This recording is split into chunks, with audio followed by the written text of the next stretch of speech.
सभी प्यारे दोस्तों को अनुसर का नमस्कार। कैसे हैं? ठीक है। पढ़ाई के लिए आपको एक बेहतर प्लेटफॉर्म के साथ हम प्रोवाइड करा रहे हैं इम्पोर्टेंट क्वेश्चंस। ये वो क्वेश्चंस हैं जो हमारे यूपी पीजीटी के एग्जामिनेशन में, प्रीवियस ईयर के एग्जामिनेशन में आ चुके हैं। तो मैं उम्मीद करूंगा कि आप इन सभी क्वेश्चंस को बेस्ट तरीके से लगाएंगे और इनका अपनी कॉपी पर नोट करके आगे आने वाले एग्जामिनेशन में भी यूज कर पाएंगे।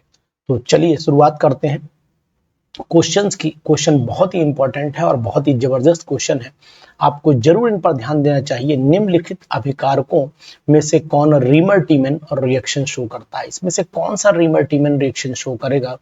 तो रीमर-टीमन अभिक्रिया कौन शो करेगा? तो आप जानते हैं कि रीमर-टीमन अभिक्रिया का जो प्रोडक्ट है वो प्रोडक्ट क्या होना चाहिए? वो प्रोडक्ट सैलिसिलिक एसिड होता है। यानी कि अगर रीमर-टीमन रिएक्शन का हम प्रोडक्ट देखते हैं तो प्रोडक्ट हमारा सैलिसिलिक एसिड या फिर सैलिसिल एल्डिहाइड होता है। तो यहाँ पर मैं आपसे ये कहूंगा या तो सैलिसिल एल्डिहाइड मिलना चाहिए और या फिर हमें मिलना चाहिए सैलिसिलिक एसिड। तो अब आपको पता होना चाहिए इसके लिए फिनॉल हमारे लिए बेस्ट है कि फिनॉल जो है वो सैलिसिलिक एसिड भी बना लेता है और सैलिसिल एल्डिहाइड भी बना लेता है, दोनों बनाता है।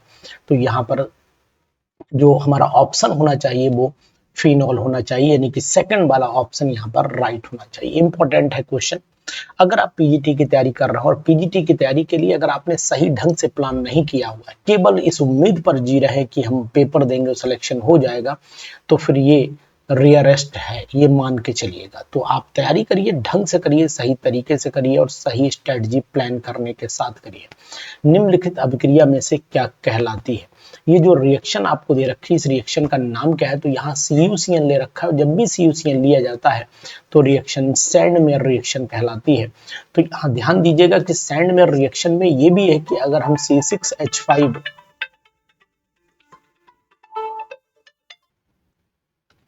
तो यहाँ पर सैंडमेयर रिएक्शन में अगर आप नोट कर पा रहे हैं तो हम लोग C6H5N2Cl यानी कि बेंजीन डाइजोनियम क्लोराइड लें और अगर बेंजीन डाइजोनियम क्लोराइड को CuCl और HCl के साथ में रिएक्शन कराते हैं तो आपको पता होना चाहिए C6H5Cl क्लोरोबेंजीन बनता है। अगर यहाँ पर CuBr और HBr से कराते हैं तो आपको पता होना चाहिए कि यहाँ पर C6H5Br बनता है। और अगर आपने CuCN और KCN के साथ में रिएक्शन कराई तो फिर पता होना चाहिए C6H5CN बनता है। ये है सैंडमेयर की रिएक्शन।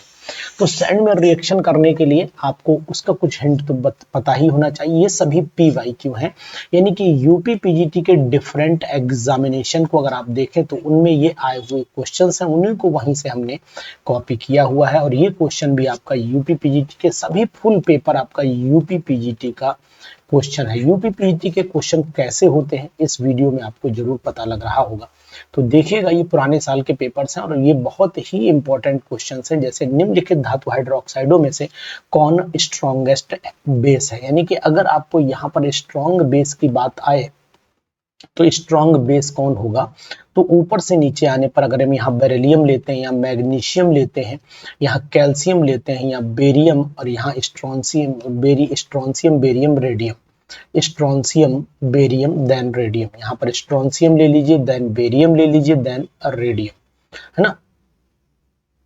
तो ऊपर से नीचे आने पर बेसिक करैक्टर इंक्रीज होगा और जब बेसिक करैक्टर इंक्रीज होगा तो बेरियम हाइड्रोक्साइड जो है वो सबसे ज्यादा बेसिक माना जाएगा, यानी बेसिक करैक्टर इसी का ज्यादा होगा। यानी ये डाई पॉजिटिव है, ये भी डाई पॉजिटिव है, सबसे स्मॉल साइज है इसी का, इसी में इसका साइज सबसे बड़ा है। तो जिसका साइज सबसे बड़ा होगा कैटायन का, उसके अंदर आयनिक करैक्टर ज्यादा होगा।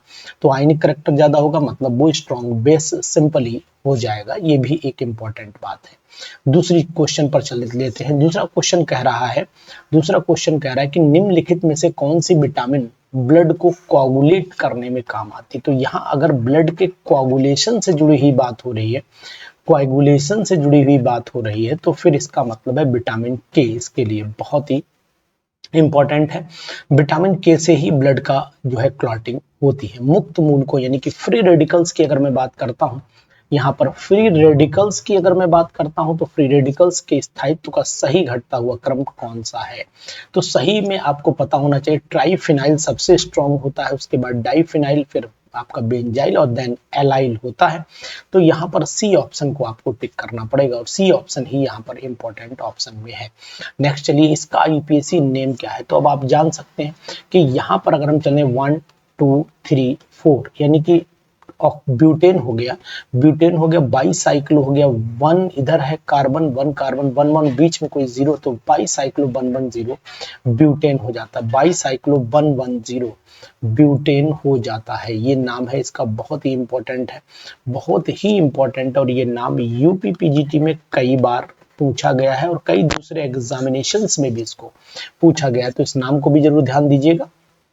इसके बाद चल देते हैं, निम्नलिखित में से सबसे अधिक अम्लीयता, एसिडिक करैक्टर सबसे ज्यादा किसका है, तो अगर हम लोग HClO को देखते हैं, इसके बाद HClO2 को देखते हैं, फिर उसके बाद HClO3 और उसके बाद HClO4।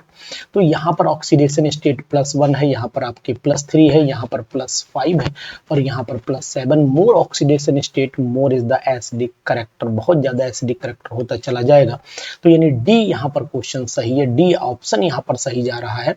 इसके बाद नेक्स्ट क्वेश्चन पर चलिए, एल्कीन जिसका सूत्र आपको पता है C9H18 है और इससे 2 प्रोडक्ट मिल रहे हैं, कौन कौन से आपको बताने की कोशिश करूंगा। एक तो आप ब्यूटेनोन को देखें, ये आपने ब्यूटेनोन लिया, ये हमारा है ब्यूटेनोन, तो यहाँ पर CH2 CH3 ये ब्यूटेनोन हो गया, ये ब्यूटेनोन हो गया और इस ये 2,2 डाई मिथाइल प्रोपेनल हो गया, 2,2 डाई मिथाइल प्रोपेनल, यानी कि अगर हम देखें तो 2,2 डाई मिथाइल हो गया, ये 2,2 डाई मिथाइल हो गया और ये आपका प्रोपेनल हो गया। तो इसका मतलब है ये बॉन्डिंग यहाँ से रही होगी, इन दोनों के बीच में कार्बन कार्बन डबल बॉन्ड रहा होगा, तो हम इसको ऐसे लिख सकते हैं CH3 और यहाँ पर C, फिर यहाँ डबल बॉन्ड C, H लिख देते हैं, डबल बॉन्ड CH लिख देते हैं, फिर आगे C, फिर यहाँ पर CH3 और यहाँ पर CH3 और यहाँ पर अभी आपका एक CH2 और CH3 और लगा लेते हैं और यहाँ पर CH3। तो अगर इसको आप चेक कर पा रहे हो तो आप चेक करो, 1 2 3 4 5 6 7 8 9 कार्बन हो गए, 18 हाइड्रोजन है, 3 3 6 2 8 10 और 10 और 3 3 9, यानी कि यहाँ पर हमारे 18 कार्बन होने चाहिए, तो 18 सॉरी हाइड्रोजन होने चाहिए, तो 3 3 6 2 8 1 9 9 और 9 ये है 18 हो गए, 18 हाइड्रोजन हमारे पास में है, सब कुछ सेट है। अब हम इसको देखते हैं कि क्या इसको यहीं से ब्रेक करें तो वही कंपाउंड मिल रहा है।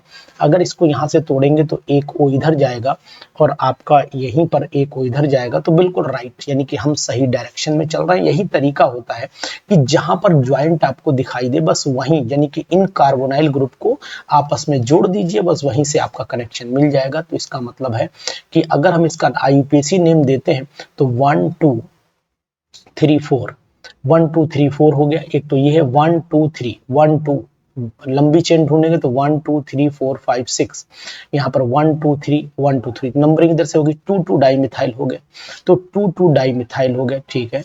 और 1 2 3 4 पे भी एक मिथाइल, तो 2 2 डाई मिथाइल ट्राई मिथाइल हो गया, 2 2 4 ट्राई मिथाइल हो गया, ठीक है। और हेक्स हो गया, हेक्स भी है 1 2 3 4 5 6 और आपका 1 2 3 इन है, यानी कि पहला ही ऑप्शन आपको राइट ऑप्शन दिखाई दे रहा है, पहला ही ऑप्शन आपको राइट दिखाई देगा, 2 2 4 बिल्कुल राइट है। फिर उसके बाद ट्राई मिथाइल भी होगा, हेक्स भी होगा और 3 इन होगा, बिल्कुल राइट आंसर आपका ए है। दोस्तों क्वेश्चंस बहुत इंपॉर्टेंट हैं और इन क्वेश्चंस के लिए आपको बिल्कुल इस वीडियो को स्किप नहीं करना है, एक एक क्वेश्चन आपका इंपॉर्टेंट यहाँ पर चल रहा है। तो मैं आपसे कहूंगा कि ऐसी वीडियो को छोड़ा ना करिए और ऐसी वीडियो को आप जरूर अपने पास कलेक्शन कर करके रखें, जिससे कि आपके पास क्वेश्चंस की भरमार लगी रहे और ये क्वेश्चन आपको बेस्ट मिलते रहे। मैं तो यही सलाह दूंगा आपको कि ऐसे क्वेश्चन को आप जरूर पढ़ते रहिएगा। क्वेश्चन नंबर 120 पर आ जाइए। ये 120th क्वेश्चन क्या कहता है वो समझते, बहुत ही इंपॉर्टेंट है। अमोनिया और आपका हाइड्रोनियम आयन की संरचना से संबंधित दिए गए कथनों में से कौन सा सही नहीं है, कौन सा सही नहीं है। पहला, कौन सा सही नहीं है, NH3 में सभी NH आबंध समान लंबाई एवं प्रबलता के होते हैं, नहीं, ये तो बिल्कुल हमें लगता है कि सही है, कोई दिक्कत नहीं, सही है। इसके बाद H3O में सभी OH बॉन्ड, ये भी बराबर बिल्कुल ठीक है, उससे कोई फर्क पड़ता नहीं। NH3 में कौन सा सही नहीं है, ठीक है। चलो अगर हम लोग ये पहले ड्रॉ कर देते हैं, सब चक्कर को खत्म करो, ये पहले ड्रॉ करो, सबसे अच्छा है पहले ड्रॉ करो, पहले ड्रॉ करो।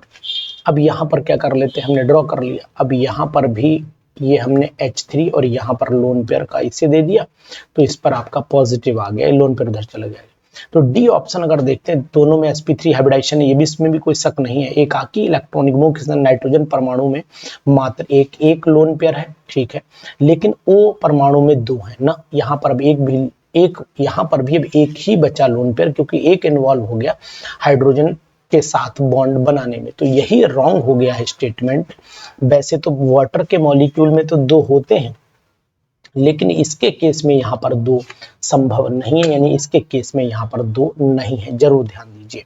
बहुत ही इंपॉर्टेंट, बहुत ही जबरदस्त क्वेश्चन, ध्यान दीजिएगा। निम्नलिखित में से सम इलेक्ट्रॉनिक युग्म है, तो यहाँ पर आपके 34 + 8 हो जाते हैं, यानी कि यहाँ 42 हो जाते हैं। यहाँ आपका आयोडीन है, और आयोडीन का कितना होता है, 53 होता है ना, तो 53 हो गया। और यहाँ पर आपका 34 प्लस आपका 1 इलेक्ट्रॉन ये जोड़ दीजिए, तो ये फिर तो बहुत ही ज्यादा हो गया, तो ये तो हो ही नहीं सकते सम इलेक्ट्रॉनिक, संभावना ही नहीं है सम इलेक्ट्रॉनिक होने की।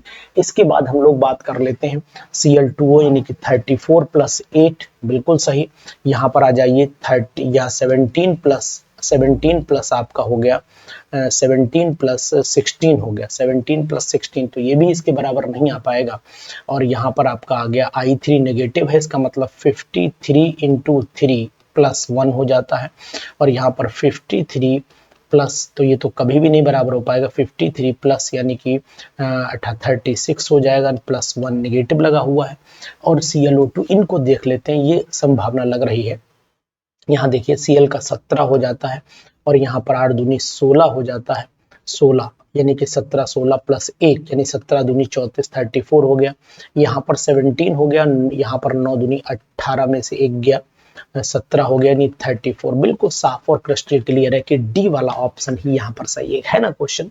तो इन क्वेश्चंस को अगर करना है, इन क्वेश्चंस जैसी अगर आप वो वीडियो देखनी, तो हमारे ऐप पर जरूर बने रहिए, क्योंकि इस ऐप के द्वारा भी बहुत सारे क्वेश्चंस कराए जा रहे हैं, बहुत सारी वीडियोस आपके लिए इंपॉर्टेंट पड़ी हुई।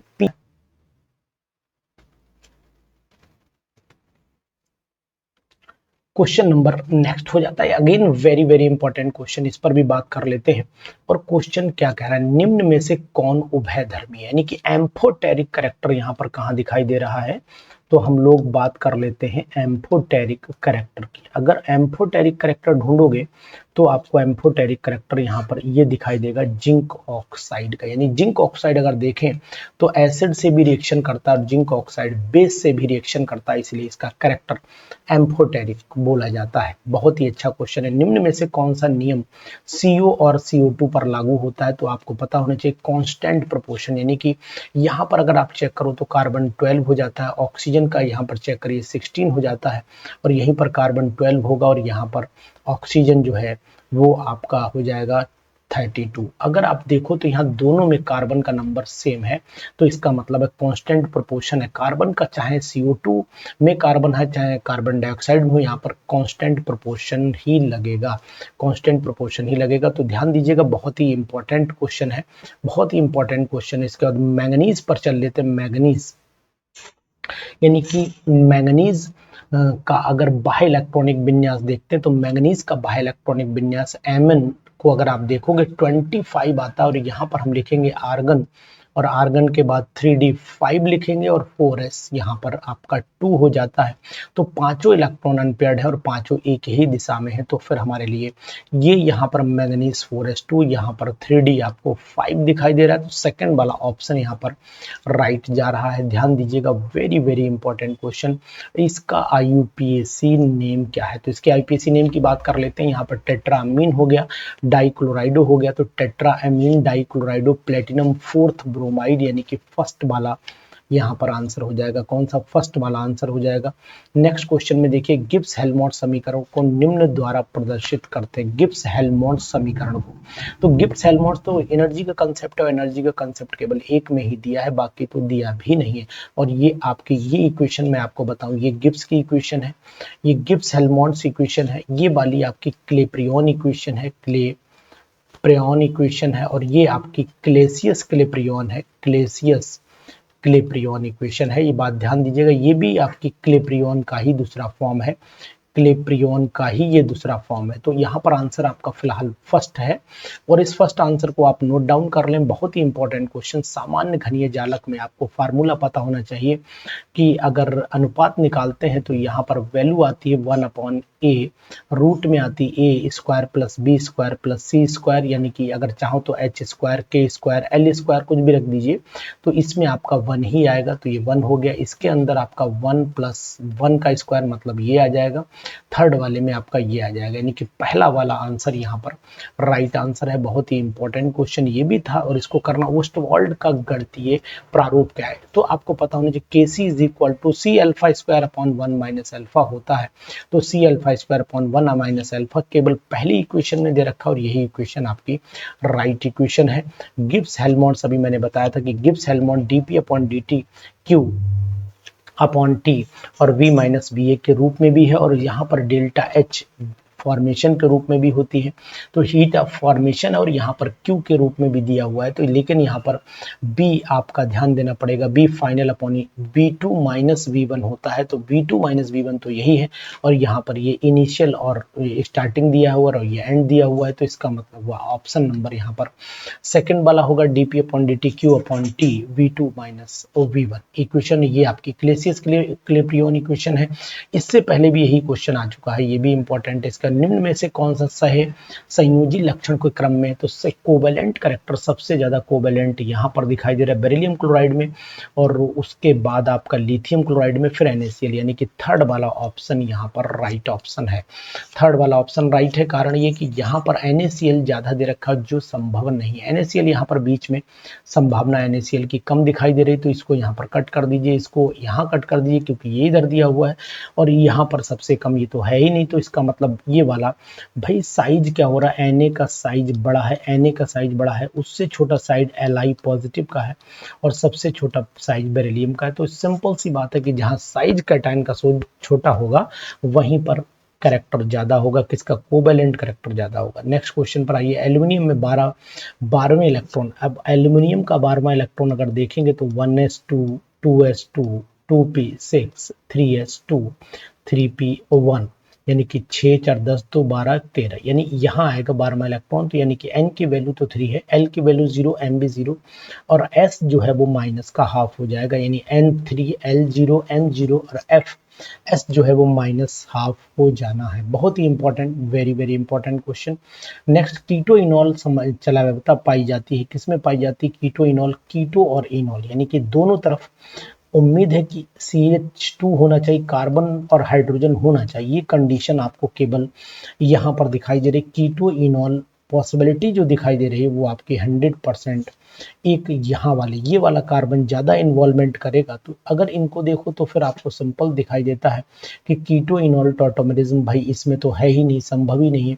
यहाँ पर फिनाइल ग्रुप लगा हुआ, इन दोनों में कन्फ्यूजन चल रहा है, तो यहाँ पर ज़्यादा एसिडिक हाइड्रोजन आपको यही मिलेगा, ये हाइड्रोजन मोर एसिडिक होगा, तो ये वाला ज़्यादा, यानी अल्फा हाइड्रोजन 0 अल्फा, ये वाला भी है 0 अल्फा, ये भी है, लेकिन ये अल्फा ज़्यादा इन्वॉल्व हो जाएगा एज कम्पेयर टू दिस, और ज़्यादा शो करेगा कीटो इनॉल टॉटोमेरिज्म। तो याद रखिएगा, निम्नलिखित में अपचायक क्षमता का सही क्रम, यानी कि रिड्यूसिंग पावर सबसे ज्यादा ये होगी, फिर ये फिर ये फिर ये, यानी ए वाला ऑप्शन सही होगा, tellurium selenium sulphur and then hydrogen oxygen, इसको ज्यादा इंपॉर्टेंस दीजिए। 3D श्रेणी के तत्वों में निम्नलिखित में से किसके अतिरिक्त सब रंगीन आयनों का निर्माण करते हैं, रंगीन, तो कलर्ड आयन, कलर्ड आयन कौन बनाएंगे, कलर्ड आयन आपको कॉपर का पता है, और यहाँ पर निकिल, क्रोमियम और वेनेडियम, यानी कि 3D श्रेणी के तत्वों में निम्नलिखित में से किसके अतिरिक्त, अच्छा एक्सेप्शनल पूछा है, तो एक्सेप्शन में तो भाई जिंक नहीं बनाता है, जिंक नहीं बनाता है, और कॉपर तो बनाता है, जिंक और स्कैंडियम ऐसे हैं। इसके अगर इलेक्ट्रॉनिक कॉन्फ़िगरेशन को देखो तो यहाँ पर आर्गन और यहाँ पर 3D हो जाता है और 4s हो जाता है, 4s2 3D1। लेकिन ये आयन जब फॉर्म करता है तो आयन इसका ट्राई पॉजिटिव आयन है और ट्राई पॉजिटिव आयन में यानी कि आर्गन 3D 0 हो जाता है और 4s भी 0 हो जाता है, मीन्स नो कलर। और जिंक डाई पॉजिटिव फॉर्म में आर्गन और यहाँ पर 3D 0 तो 3D 10 हो जाता है या 4s 0 हो जाता है, तो ये भी कलर्ड आयन नहीं बनाता। तो किसके अतिरिक्त पूछा गया, एक्सेप्शन पूछा गया, तो एक्सेप्शन यहाँ पर जिंक और स्कैंडियम का एक्सेप्शन लगा हुआ है। ध्यान दीजिएगा। नेक्स्ट क्वेश्चन, नाभिक स्नेही अपक्रमक यानी न्यूक्लियोफिलिक कौन सा है यहाँ पर, तो मैं बात कर रहा हूँ न्यूक्लियोफिलिक की। तो न्यूक्लियोफिलिक मतलब न्यूक्लियो लवर हुआ, न्यूक्लियोफिलिक का मतलब न्यूक्लियस लवर, और न्यूक्लियस लवर वही होगा जिसके पास इलेक्ट्रॉन ज्यादा होंगे। तो लुईस बेस जो होते हैं, अगर आप नोट कर पा रहे हो तो लुईस बेस वो होंगे जिनमें इलेक्ट्रॉन का पेयर रहता है। सेकेंड वाला, आयोडोफॉर्म परीक्षण कौन सा नहीं देता है, इस पे भी बात कर लेते हैं, तो चर्चा कर लेते हैं इस पे।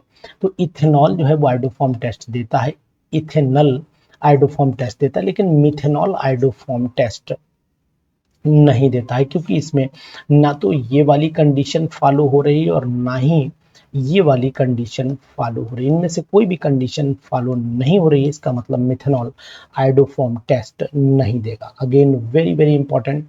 तो ये क्वेश्चन देखिए, कार्बोक्सी पेप्टिडेज किस धातु का एंजाइम है, कार्बोक्सी पेप्टिडेज। ये जवाब आपको देना पड़ेगा कि इसका इंतजार हम अपने इनबॉक्स में करेंगे, इनबॉक्स में करेंगे। कार्बोक्सी पेप्टिडेज जिंक का है कि आयरन का, इन दोनों में से आपको जवाब देना पड़ेगा कि कार्बोक्सी पेप्टिडेज किस धातु का एंजाइम है। इनबॉक्स में कमेंट में जाकर के जरूर एक कमेंट करिए, जिससे हमें भी पता लगे कि आप प्रिपरेशन कर रहे हैं पीजीटी एग्जामिनेशन की। नेक्स्ट पर आ जाइए, नेक्स्ट क्वेश्चन पर आ जाइए। कम से कम एक क्वेश्चन और आपको दूंगा, क्लेप्रियन इक्वेशन। क्लेसियस थी, एक क्लेप्रियन थी। तो क्लेप्रियन इक्वेशन आपको मैंने बताई कि ऊपर डेल्टा एच रहता है, तो यानी कि थर्ड वाला सही होगा, DP upon D delta H T V2 minus V1। Heat at constant pressure delta H रहेगा। तो ये बात ध्यान दीजिए। यहाँ पर भी अगर इससे पहले वाले में भी क्लेप्रियन में डाउट लग रहा है तो एक बार उसे भी चेक कर लेते हैं। क्लेप्रियन है, गिब्स हेल्महोल्ट्ज थी, यहाँ पर गिब्स हेल्महोल्ट्ज थी, क्लेप्रियन अभी बीच में आई थी, ये क्लेप्रियन डेल्टा एच होना चाहिए, डेल्टा एच क्लेप्रियन। ठीक है, लिक्विड माइनस एस, यानी कि यहाँ पर सॉलिड दिया हुआ, लिक्विड में से सॉलिड घटाना है और सॉलिड कन्वर्ट होगा तो लिक्विड का वॉल्यूम ज्यादा होगा। ठीक है, फिर यही इक्वेशन लीजिएगा।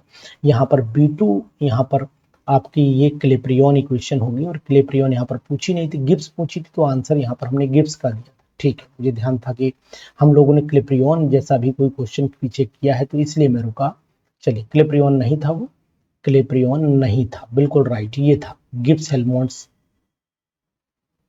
अच्छा, गिब्स हेल्महोल्ट्ज पूछा था, सॉरी, यहाँ पर गिब्स हेल्महोल्ट्ज पूछा था, हम क्लेप्रियन लगा गए थे, सॉरी। गिब्स हेल्महोल्ट्ज इक्वेशन की अगर मैं बात करता हूँ तो गिब्स हेल्महोल्ट्ज तो यही है, गिब्स हेल्महोल्ट्ज इक्वेशन तो ये वाली है। इसके लिए ये वाली लगाइए, हमने उसको क्लेप्रियन के फॉर्म में लगा दिया था, क्लेप्रियन के फॉर्म में लगा दिया था।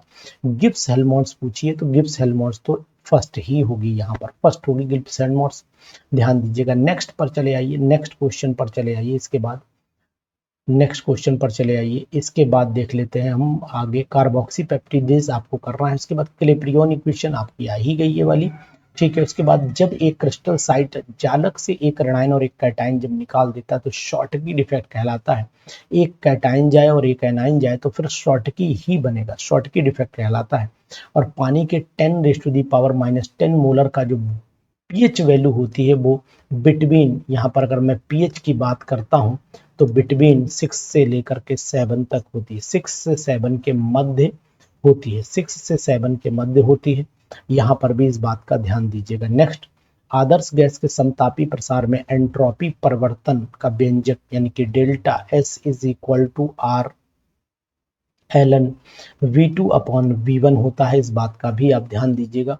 इसके बाद चले आइए, ओस्टवाल्ड का तनुता का नियम क्या है, ये तो आपने भी बताया, K is equal to C alpha square upon 1 minus alpha होता है, इस बात का ध्यान दीजिएगा। उसके बाद van der Waals constant L a की इकाई होती है, वेंडर वॉल स्थिरांक ए की इकाई होती है। तो अगर ए की इकाई होगी तो लीटर पर मोल हो जाएगा, और ए की हम लोग कैलकुलेशन कर लेते हैं, P plus a n square upon V square, यानी कि a n square upon V square is equal to atmosphere हो जाता है। ए इज इक्वल टू हो जाएगा एटमॉस्फेयर लीटर का स्क्वायर और अपॉन पर मोल का -2। तो यहाँ पर एटमॉस्फेयर लीटर का स्क्वायर पर मोल -2 यानी फोर्थ वाला ऑप्शन यहाँ पर राइट ऑप्शन हो जाएगा। बहुत ही इंपॉर्टेंट क्वेश्चन की सीरीज मैंने आपको दी। और यहाँ पर आ जाइए श्रोडिंगर की wave equation del square psi upon del square psi is equal to 8 pi square m upon h square e minus V, यानी पहला वाला ऑप्शन राइट ऑप्शन है। डेल स्क्वायर साई प्लस 8 यानी 8 पाई स्क्वायर m ये वाला ही है। इसके बाद 8 पाई स्क्वायर h स्क्वायर यहाँ नहीं है, बिल्कुल del square psi 8 square pi m upon h square. और यहाँ पर यही वाली इक्वेशन हमारी श्रोडिंगर की वेव इक्वेशन कहलाती है। ध्यान दीजिएगा, बहुत ही इंपॉर्टेंट इक्वेशन है और इसको जरूर पढ़िए। एलिजरिन का फार्मूला आपको पता होना चाहिए।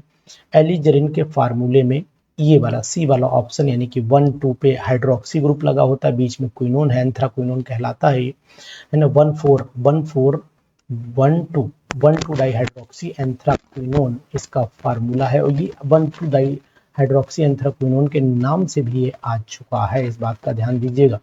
DsP2 संकरण अगर आप देखोगे तो स्क्वायर प्लेनर होता है, तो यहाँ पर मैं स्क्वायर प्लेनर लिखे दे रहा हूँ, इसको ध्यान दीजिएगा, स्क्वायर प्लेनर होगा। नेक्स्ट वाले क्वेश्चन पर चले आइए। नेक्स्ट क्वेश्चन क्या कह रहा है वो भी मैं आपको दिखा रहा हूँ। निम्नलिखित में से हाइड्रोजन बंध नहीं होता है, तो आपको HNO3 में हाइड्रोजन बॉन्ड होता है नहीं, मोनोकार्बोक्सिलिक एसिड में हाइड्रोजन बॉन्ड होता है, वाटर में होता है, लिक्विड अमोनिया अगर आप नोट कर पा रहे हैं तो लिक्विड अमोनिया का मतलब हुआ जलीय अमोनिया नहीं, लिक्विड द्रव अमोनिया है, NH3 है, तो हाइड्रोजन बॉन्ड यहाँ भी होगा, यहाँ भी होगा, और हाइड्रोजन बॉन्ड कार्बोक्सिलिक एसिड में होगा। लेकिन HNO3 में क्या हाइड्रोजन बॉन्ड की संभावना बनती है? HNO3 में क्या हाइड्रोजन बॉन्ड की संभावना बनती है? तो ध्यान दीजिएगा, HNO3 में हाइड्रोजन बॉन्ड की संभावना बनती है। एक्वस है तो हाइड्रोजन बॉन्ड नहीं की बात चल रही, तो मोनोकार्बोक्सिलिक एसिड RCOOH होता है, यहाँ भी होता है, वाटर में तो होता है। तो यहाँ पर लिक्विड जो अमोनिया है, लिक्विड अमोनिया यानी कि एक्वस नहीं, लिक्विड अमोनिया की बात कर रहा है, तो यहाँ पर भी हाइड्रोजन बॉन्ड नहीं होता है। तो HNO3 में अगर हम डॉट डॉट करके देखें तो HNO3 आपस में हाइड्रोजन बॉन्डिंग बना सकते हैं, द्रव पड़ा हुआ HNO3 है, और HNO3 आपस में हाइड्रोजन बॉन्डिंग के द्वारा ही लिक्विड फॉर्म में रहते हैं, वाटर तो रहता ही है। मोनोकार्बोक्सिलिक एसिड भी हाइड्रोजन बॉन्ड बनाता है, क्योंकि RCOOH अगर आप देखते हो तो इस तरीके से ये डाइमर बनाता है, ये भी हाइड्रोजन बॉन्ड बनाता है, लेकिन द्रव अमोनिया हाइड्रोजन बॉन्ड नहीं बनाती है, ये बात ध्यान दीजिएगा। द्रव अमोनिया का मतलब अब यहाँ पर NH4OH से कह रहा है, इसीलिए बात हो रही है। अगर ये लिक्विड अमोनिया की बात कर रहा है तो लिक्विड अमोनिया में NH3 जो है वो NH4OH की फॉर्म में होगा, इसीलिए हाइड्रोजन बॉन्ड यहाँ पर डिस्कशन नहीं होगा। हाइब्रिड ऑर्बिटल की अगर मैं बात करता हूँ तो यहाँ पर हाइब्रिड ऑर्बिटल में चल लेते हैं। यहाँ पर एक बार यहाँ पर भी थोड़ा सा देखना पड़ेगा, वो ऑलरेडी हाइड्रोजन बॉन्ड यहाँ पर बन रहा है, ठीक है, ठीक। इस पे आप भी अपना कमेंट दीजिएगा, इस वाले क्वेश्चन पर आप भी अपना कमेंट जरूर दीजिएगा, ध्यान से दीजिएगा, क्योंकि यहाँ पर क्वेश्चन में थोड़ी सी ट्विस्टिंग है कि निम्नलिखित में से किसमें हाइड्रोजन बंध नहीं है, हाइड्रोजन बॉन्ड नहीं की बात चल रही है। तो क्या अगर हम लोग HNO3 ले लेते हैं, लिक्विड HNO3 ले लेते हैं, तो लिक्विड HNO3 और एक्वस HNO3 में डिफरेंस होता है, इस बात ध्यान दीजिएगा। और अगर आपने अमोनिया का पढ़ा है मॉलिक्यूल, तो अमोनिया में तो हाइड्रोजन बॉन्ड पढ़ी गई है, हाइड्रोजन बॉन्ड अमोनिया में पढ़ी गई है। तो यहाँ पर अगर लिक्विड अमोनिया का केस कंसीडर करोगे तो फिर आंसर आ ही जाना निश्चित है कि यहाँ पर फिर मिलेगा, ये तो निश्चित है, मिलना तय है। तो एक तो ये बात नोट कर लीजिए, एक बात तो ये नोट करिएगा ध्यान से, ठीक है। दूसरी चीज ये है कि हम लोग इसके क्वेश्चन में थोड़ा सा अभी आपसे राय लेंगे कि भाई आपको करना क्या है। इसके क्वेश्चन में आप भी अपनी राय दीजिए कि यहाँ पर HNO3 का आंसर आना चाहिए या फिर आंसर आपका अमोनिया का आना चाहिए। देखिए वाटर में तो होगा, ये तो राइट है। मोनोकार्बोक्सिलिक एसिड की अगर मैं बात करता हूँ तो मोनोकार्बोक्सिलिक एसिड में भी हाइड्रोजन बॉन्डिंग रहता है, तो ये भी आंसर हो गया। और लिक्विड अमोनिया में भी रहता है, तो HNO3 ऑप्शन बचता है। क्या आपका जवाब क्या है? आपका जवाब क्या है? ठीक है, आपका जवाब क्या है, इस पर आप अपना कमेंट बॉक्स में जरूर जवाब दीजिएगा। नेक्स्ट आइए, आपकी भी राय जरूरी थी। यहाँ पर sp और sp2 हाइब्रिड, sp3 हाइब्रिडाइजेशन में s ऑर्बिटल का कितना परसेंट? तो यहाँ पर आपका 50% हो गया, यहाँ पर आपका 7, यहाँ पर 25% हो जाता है, और 25 1/3 हो गया ना, यहाँ पर आपका 33 पॉइंट समथिंग आ जाएगा, और यहाँ पर 25। तो 50 हो गया, फिर 50 हो गया और 50 मैक्सिमम, देन 33.3 और 25, यानी कि आपका 37 का जो जवाब है वो ए ऑप्शन में चला जाएगा। निम्नलिखित में से इसका प्रोडक्ट क्या बनेगा, तो ये आपसे कंबाइन कर लेगा और यहाँ पर एंथ्रासीन बन जाता है। तो ऑप्शन दिया है, देखते हैं एंथ्रासीन का है, हीट करने पर बिल्कुल राइट, एंथ्रासीन ही इसका जवाब है। ये क्वेश्चंस मैंने आपको कुछ प्रीवियस ईयर के कराए। इनमें 2 क्वेश्चंस के जवाब आपको जरूर देने, एक क्वेश्चन नंबर 36 वाले का जवाब देना है और एक क्वेश्चन पर डिस्कशन आपको करना है जो मैंने आपको ऊपर बताया। और वो क्वेश्चन था, अगर आपको ध्यान आ पा रहा हो तो क्वेश्चन आपको याद अगर आ पा रहा हो तो क्वेश्चन मैं आपको दिखा देता हूं कि कौन सा जवाब आपको देना था। जवाब आपको देना था इस क्वेश्चन का।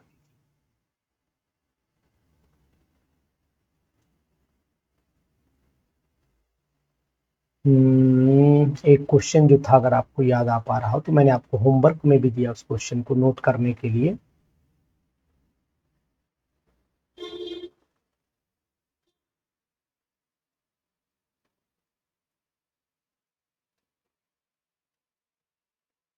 ये कार्बोक्सी पेप्टिडेज किस धातु का एंजाइम है, दोनों का जवाब कमेंट बॉक्स में जरूर दीजिएगा। हम आपके साथ जुड़े रहेंगे लगातार तब तक जब तक कि परीक्षा नहीं हो।